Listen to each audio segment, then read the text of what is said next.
La clase de hoy va a estar dedicada a los movimientos autoritarios del periodo de entreguerras. Para comprender muy bien estos movimientos, tenemos que remontarnos en principio a cuándo aparecieron y por qué de entreguerras.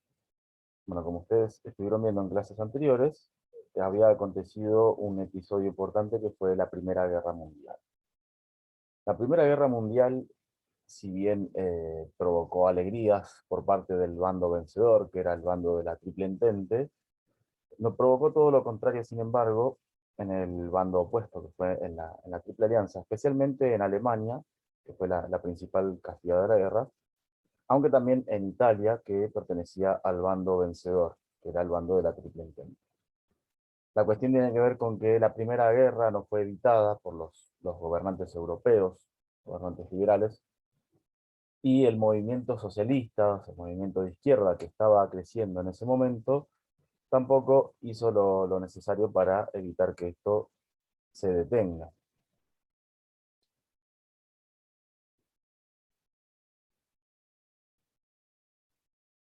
Bien, estos movimientos entonces, que surgieron en la década de los años 20, si bien son bastante diferentes entre sí, comparten ciertos rasgos o principios en común. En primer lugar, que son regímenes antiliberales. ¿Qué quiere decir antiliberales? Bueno, que tienen una férrea oposición a los derechos individuales y al sistema de partidos, y ponen por encima de todo al Estado y sostienen el régimen de partido único. ¿Qué significa esto? Bueno, en primer lugar, oponerse a los derechos individuales. Estos regímenes estaban en contra de la libertad de prensa, la libertad de opinión, que cada uno exprese sus propias ideas. Y a esto también se suma que esa cuestión de opiniones o de defender la ideología o el partido que uno defiende, ¿no? O que sostiene, tiene que ver con el rechazo al sistema de partidos políticos. ¿Por qué? Porque dentro de estos regímenes va a haber un sistema de partido único. En el caso de Alemania, por ejemplo, en esta época va a ser el partido nazi, en el caso de Italia va a ser el movimiento fascista, y en el caso de la Unión Soviética va a ser el Partido Comunista. Y a todo esto también se suma que, como los individuos no son importantes, y sí la población en general, el Estado va a estar por encima de toda la población, ¿no? de ese país, y incluso se va a meter en la vida de las personas. Otro principio en común es el anticomunismo, es decir, rechazan esta ideología de izquierda, ¿no? Porque sostiene el internacionalismo, es decir, para los comunistas no existen las fronteras nacionales, sino que todos aquellos que están dentro de esta ideología o comparten este partido, sostienen que no existen las diferencias por nacionalidad, sino que todos tienen que luchar contra el capitalismo. Entonces, estos regímenes, al oponerse, ¿no?, a esa idea de internacionalismo, sostienen la defensa de, el ultranacionalismo. Es decir, dentro de Alemania lo más importante es el sentimiento alemán. En el caso de Italia pasa lo mismo, ¿no? Sin embargo, en la Unión Soviética no existe el anticomunismo, ya que si bien es un régimen autoritario, lo es uno, pero con el sistema comunista. O sea que en este caso la Unión Soviética es un régimen antiliberal, pero no anticomunista. Otro rasgo en común es el nacionalismo fanático. El nacionalismo fanático es aquello que exalta el valor nacional, ¿no?, por encima de otras naciones, ¿no? Esa idea de superioridad, por ejemplo, de los alemanes frente a otros países, especialmente países no europeos. Y esto va a ser sostenido mediante la idea del militarismo, es decir, el uso de armas y del ejército, ¿no?, para imponer este valor superior. El imperialismo, que implica el dominio de un país sobre otro, que va a estar justificado a su vez por el racismo, que es el rechazo a aquellas minorías o etnias que son consideradas inferiores, especialmente de parte del pueblo blanco por sobre los negros, los judíos, los gitanos, etc.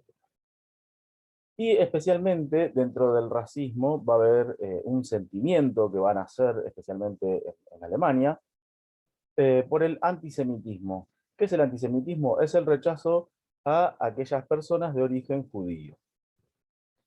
Como ustedes seguramente habrán visto en películas o habrán visto en informes o en internet, el régimen nazi particularmente era bastante reacio a los judíos, a tal punto de que llegó a perseguirlos y encerrarlos en campos de concentración. Otra característica en común de estos regímenes es la glorificación del pasado, o sea, la idea de rescatar íconos o símbolos que tienen que ver con el patriotismo. En el caso de Alemania, por ejemplo, lo que se busca rescatar es el pasado de los pueblos germanos, ¿no?, propios de la Edad Media, y en el caso de Italia, el pasado del Imperio Romano. Por último, otra característica u otro principio en común que sostienen los regímenes totalitarios o autoritarios es el culto al líder. Es decir, la idea de que hay un líder predestinado que va a salvar al país y a quien deben rendirle honores, y todo esto es a través de ceremonias masivas, de grandes concentraciones de personas en actos públicos, en marchas, etc. Un rasgo muy importante dentro de estos regímenes es el de educar para controlar. ¿Qué significa esto? Bueno, que hay un fuerte control del Estado sobre el sistema educativo. Es decir, el Estado utiliza todos sus mecanismos para que las escuelas difundan aquello que el líder crea realmente necesario o vital para que la gente aprenda. Dentro del programa oficial, ¿no?, en este sistema educativo, se van a difundir contenidos relativos a héroes o a epopeyas, ¿no?, relacionadas con estos países y que de alguna manera se vinculan con ese régimen, y también se van a celebrar ceremonias para tal fin. Algo importante también que ellos sostenían era evitar el pensamiento crítico, es decir, que no se podía cuestionar nada de la realidad. Por eso es que el sistema educativo estaba pensado para el adoctrinamiento. Los alumnos también tenían la obligación de participar en organizaciones juveniles que estaban vinculadas a los partidos oficiales. En este caso también en esas organizaciones debían vestir trajes militares y participar en actos de esas características, es decir, en rituales militarizados, para hacer una especie de iniciación hacia el fanatismo por los partidos propios dentro de cada uno de estos regímenes. Los docentes también debían jurar fidelidad al régimen y debían tener una afiliación obligatoria al partido correspondiente en cada lugar, ¿no? Por ejemplo, si estaban en Alemania, debían afiliarse al partido nazi, o en el caso de Italia, debían hacerlo al partido fascista. Por último, también hay que resaltar que se utilizaba un texto único, es decir, solamente un libro que tenía el programa oficial, ¿no?, los contenidos del programa oficial, y no se podían utilizar otros textos. Esto tiene que ver también con la idea de evitar el pensamiento crítico. Finalmente, para concluir, hablaremos un poco de la cosmovisión, es decir, de la idea del mundo, ¿no?, que se difundía dentro de estos regímenes. Una cosa importante era la difusión de los símbolos y los mitos a través de los medios de comunicación y de la prensa. Este es un punto muy importante, ya que la idea de adoctrinar a la población, acompañada también a la idea del control del sistema educativo, se reforzaba con el control de las radios, de las televisoras, del cine, y también de la prensa escrita, ¿no?, a través de los periódicos. Esto de difundir lo que ya hemos mencionado, ¿no? Por ejemplo, en el caso del régimen italiano, aquello que tenía que ver con el Imperio Romano, o los mitos germanos dentro de Alemania. Esta cosmovisión o visión del mundo también que había dentro de estos regímenes abarcaba diferentes tradiciones.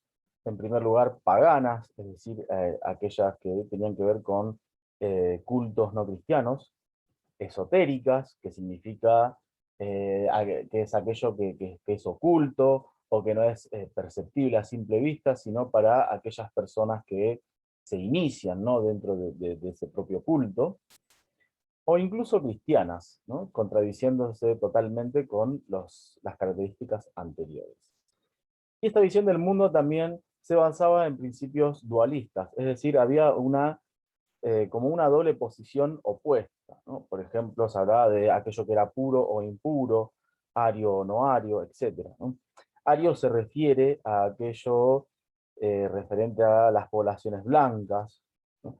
En el caso de Hitler sostenía que la pureza se daba en aquellas personas del color de piel blanco, mientras que aquellos que eran negros o judíos o gitanos eran considerados impuros o no arios.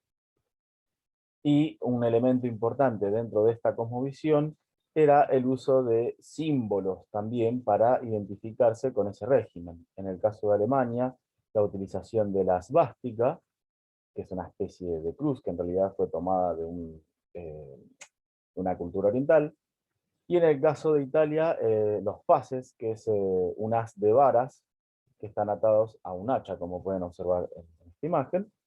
Y quisiera mencionar también en el caso de la Unión Soviética, el símbolo de la hoz y el martillo como una representación del comunismo.